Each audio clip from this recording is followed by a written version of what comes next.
Hello class. Today in class we talked about the dash and the semicolon. We talked about some of the rules governing when you could use those.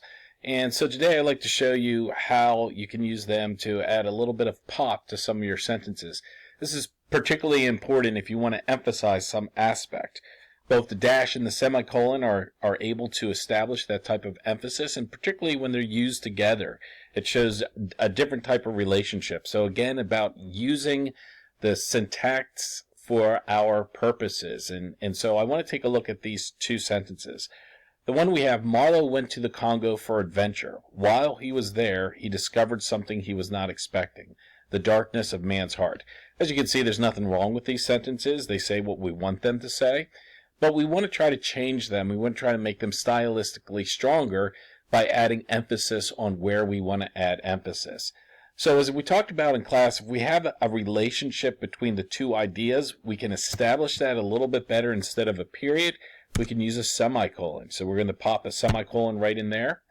And then we want to show that there's a contrast between what he went there for and what he actually got there. So we're going to use a contrasting transitional word, such as however.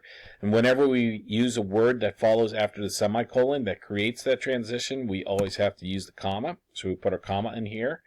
Let's change this here to lowercase. And so now we have Marlowe went to the Congo for adventure. However, while he was there, he discovered something he was not expecting, the darkness of man's heart. So we want to emphasize that he discovered the darkness of man's heart, and we do that through the dash. When we place a dash before this, it then suddenly places emphasis on this. So while he was there, he discovered, and I don't like this something he was not expecting. So as we're editing, we always want to see if we can make it better. So let us instead change, he discovered an undeniable truth of man. Let's just change that.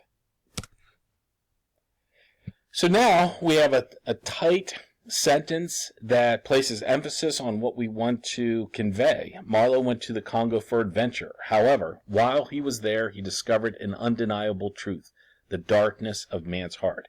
Now, just by making a couple syntactical changes, we suddenly demonstrate some style, we demonstrate the emphasis, and we have a much stronger sentence. So, for homework now, I want you to write your own sentence using this pattern, using a semicolon and having a transitional word and then creating the emphasis with the dash. Looking forward to seeing what you come up with tomorrow.